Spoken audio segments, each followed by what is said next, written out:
میں ایک بند عاصی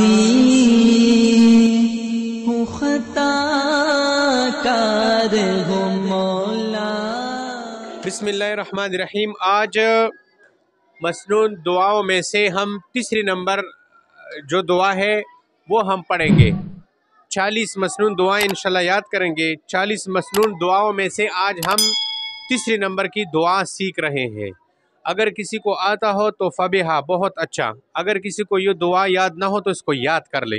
اس کی برکت سے انشاءاللہ بہت سارے شرور سے آپ محفوظ رہیں گے۔ اور اگر آپ کو یہ یاد ہو تو آگے نیت کرو کہ انشاءاللہ اس کو آگے اوروں کو بھی سکھائیں گے، والدین کو سکھائیں گے، بہن بھائیوں کو سکھائیں گے، آگے مزید جو ہے لوگوں کو سکھائیں گے، دوستوں کو۔ تو آج بھی بہت آسان سی دعا ہے۔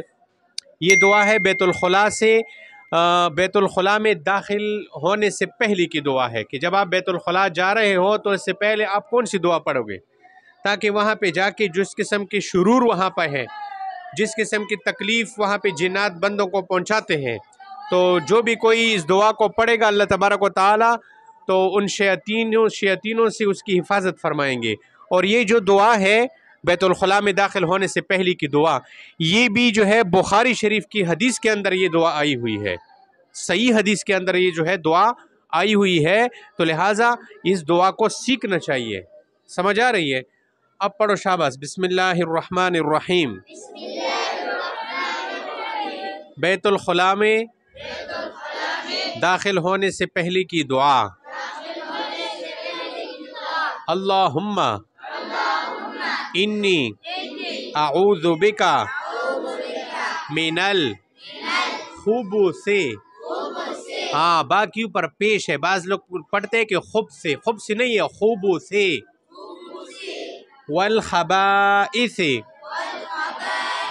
یہ الفاظ بھی سیکھا کرو۔ سمجھ آ رہی ہے؟ عربی کے اندر زبر زیر پیش کو الٹا وغیرہ پڑھنے سے بہت ساری غلطی آ جاتی ہے۔ ایک دفعہ پھر پڑھو۔ اللہم انی اعوذ بک من الخبث والخبائث۔ کس کس کو یاد ہے یہ دو؟ ہاتھ کھڑا کرو۔ ماشاءاللہ ماشاءاللہ، نیچے کرو، ہاتھ نیچے کرو، سب کو یاد ہے۔